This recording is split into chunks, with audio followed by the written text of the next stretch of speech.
Let me stop you right there to thank today's sponsor, Raid Shadow Legends. You'd have to be living under a rock to have never heard of one of the most ambitious RPGs you could get today. Raid Shadow Legends has it all. A long, deep timeline of events which makes for a captivating story, beautiful 3D graphics, PvE or PvP battles depending on which you enjoy better, ginormous boss battles, and quite literally hundreds and hundreds of heroes to collect and customize. By the gods, I'm in love. But best of all, Raid Shadow Legends is available on both your mobile and desktop devices. And even better, your account can switch between either one. So whether you're on the go or relaxing at home, Raid is always there to keep you comfortable or completely on the edge of your seat, it's so tense. Plus, it's free, so there's no reason not to try it. I love unlocking new champions, not only because I get to admire their design, but also to see if they improve my team and overall strategies. Plus, I gotta make sure my team looks good. Explore the dungeons, level up, and join a clan while you're at it. So what are you waiting for? Go to the description below and click the link and you will get 50,000 silver and a free epic champion as part of the new player program to start your journey. Once again, that's Raid Shadow Legends. RWBY Volume 7 Chapter 12, With Friends Like These, has officially released, so let me break it down for you.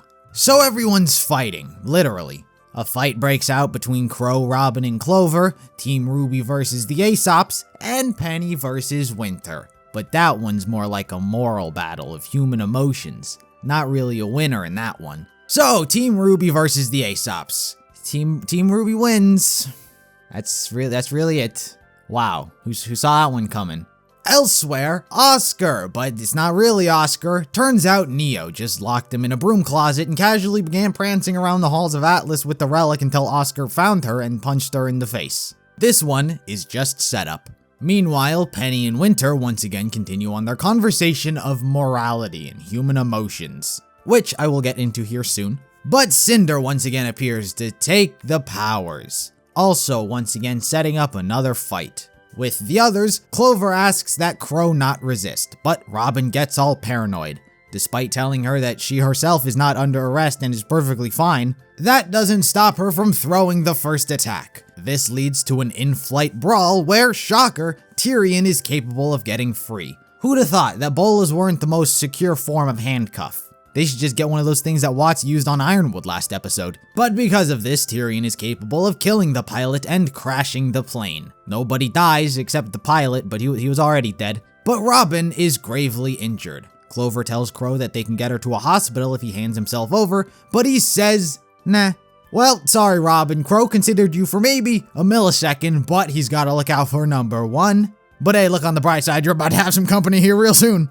So their one-on-one turns into a three-way because Tyrion decides, hey, I have nothing else I gotta do. I wanna fight. The three battle for a while until Clover's aura is inevitably broken. And following the trend of either someone almost dying or in fact dying towards the end of a volume, Clover drew from Crow's bad luck bucket and pulled out a death card. And just like that, Tyrion uses Crow's sword and impales him. Tyrion scurries off and Clover dies. You know, I'm starting to think that Clover might not be a traitor. Before I can really start going into the specifics, I first need to say that I can't help but feel disappointed by this episode. Though, it's not as extreme as that word implies, but it really is the only word I feel I can use. What I mean by that is there weren't many things that I specifically disliked about the episode itself, what it did, how it did it. What really wound up hampering this episode for me all comes down to one single word: time. I'll go into more specifics when I review the season as a whole, but RWBY Volume 7 has felt like a 25 episode season that has been crammed down to 13. And with so little time, the Aesops didn't have time to develop as characters, to be properly introduced and fleshed out. So because of the failings in the past, I'm just disappointed by the result in all of them across the board. With the Team RWBY fight, Marrow was the only one who didn't want to resort to fighting. Everyone else, including Team RWBY, had their guns cocked, and even Harriet says they might have to kill them. Pretty drastic response for a character who up until this moment has been pretty friendly towards them, all things considered. And it's also this lack of time that the Team RWBY fight specifically I was extremely disappointed in. The angle the fight plays at is the Aesops were better, more skilled, but because they trained Team RWBY, now Team RWBY is better, or at least capable of edging them out in this scenario. Conceptually, that's great. That is actually the ideal outcome. I mean, it's infinitely better than what the title implies. The title, "With Friends Like These," implies that because Team RWBY are friends, that's why they won. Even earlier in the volume, when Team RWBY asked them if they were friends and they said no, it almost seemed like they were pushing towards a power of friendship moment, which thank God it did not do. They won because they trained. Small problem, I don't believe it. Why? Time. I don't see a difference in them from the beginning of the volume to the end. They do the exact same things they've always done. The very brief montages simply were not enough for me to believe that they became stronger. It's a journey we have to see and be with them on. You can't just put them on an auto XP grinder and then be like, yep, they leveled up 10 times since the last time we saw them. Time is Volume 7's biggest flaw. I don't know if the writers and directors are telling the higher-ups, yeah, we only need 13 episodes, that's more than enough. Or if it is the corporate overlords who are just like, you have 13 episodes and this budget, make a season. It feels like RWBY is being run from a business perspective, in the sense of how little can we do while still making the most amount of money. Because for a few years now, it feels like RWBY hasn't been growing with its budget. Like you look at Volume 1 and Volume 2, you see the improvement, animation got better, more people probably got hired and whatever else. You see the improvement from Volume 2 to Volume 3, animation got even better and it felt like more budget was going towards the show as it earned more money.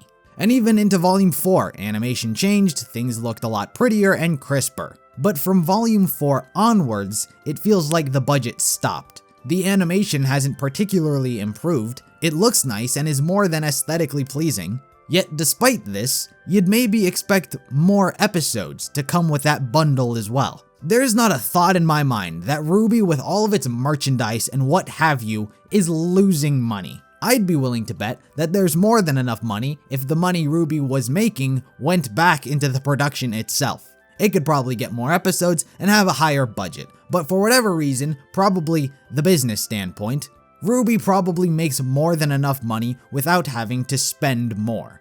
And I think its lack of episodes is what's inevitably going to cause this season, as well as potential future ones, from being what could have been phenomenal seasons, turning them into pretty alright ones. I just do not believe RWBY for a few years now is a 13 episode anime. It's no longer a web series, it feels like it needs more.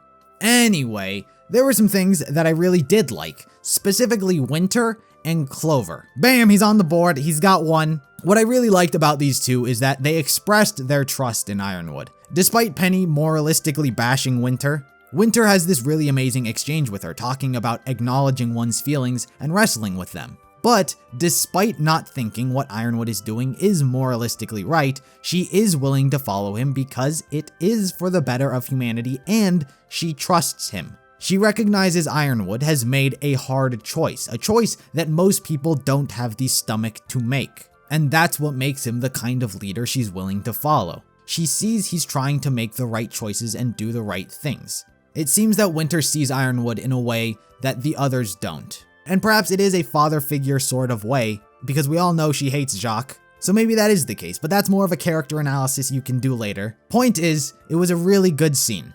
But also, while not to this extent, it is also expressed by the other Aesops as well. Clover was willing to lay down his life for Ironwood, and the Aesops were not speech no jutsu'd into turning against him. Once again, a great choice by the writers to have them stand by Ironwood and not abandon him for this random group of kids. But once again, in certain cases like Clover, they weren't built up to the point where I was like, oh, I could trust them. Viewers, including myself, had been believing there was a traitor amongst them, yet here we are and they all stood by him. But the reason so many began thinking that is because the Aesops were such vague characters that we didn't know where they stood. Up until he died, I didn't think Clover was the type who would die for Ironwood. This level of loyalty was never shown because time. And going back to other characters' relationships, there wasn't enough time for me to believe Crow and Clover had become such good bros that Crow would break down and cry like this. From my perspective, it was just like, I have a good luck semblance.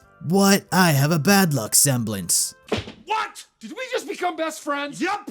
It was a stepbrothers relationship that didn't have time to develop into this outcome. Even Clover's relationship with Robin. I have no idea even what it's like. Same goes for the Team RWBY and the Aesops. For the great friends that they were, Marrow was really the only one who seemed to think that they were friends. Sorry, that's what you get for being a dog.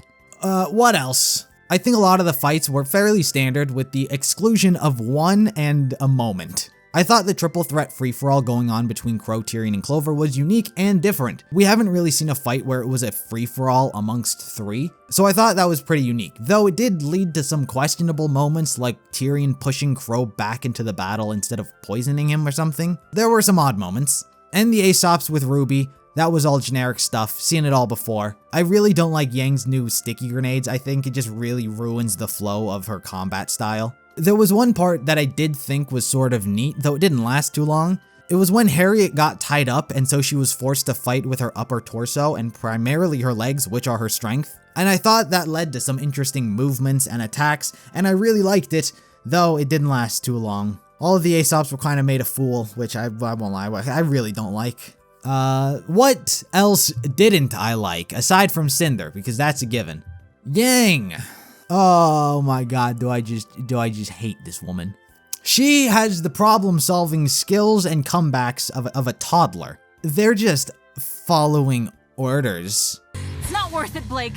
They're just following orders now. Oh, God forbid, the high-ranking special units team of the general of the military itself follow orders. It's almost as if they have honor and discipline. You know, the type of thing you have when you don't have plot armor. Oh, why don't you just disobey orders? Break the law, destroy shit, steal from the military? Everything turns out just fine. Nothing can hurt you and you face no consequences for your actions. Why don't you just do that like me? Wow, really a mature response and tone of voice from the girl who was forced to grow up at a young age and act as RWBY's mother figure.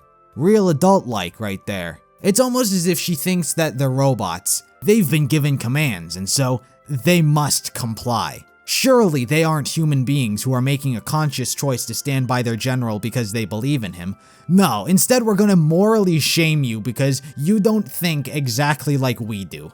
For God's sake. Also, Elm could crush Yang's head and pop it like a zit with her thigh, my guy. I do not believe for a second Yang is any stronger than she is. You see her stop that fucking mammoth? Don't you pretend this episode like her strength only comes from her feet monsters holding her to the ground. It wasn't a proper form that gave her the strength to stop a fucking elephant. She's just strong as fuck. Much stronger than Yang. Also, hold up. Team RWBY was like, you trained us. About that, not really. Harriet and Marrow kind of, but not Elm and Vine. These two were off dilly-dallying around with Juniper because they fit Juniper as characters much more. What with the strong hammer and the calm zen thing? They did not train you, you freak. Don't pretend like they did. But you know, maybe they did, but it was off-screen because the season doesn't have enough time. But you know, so the main characters are insufferable. What else is new? Next thing you're gonna tell me the sky is blue. In conclusion, like I said, I was disappointed in this episode, not because of what it did,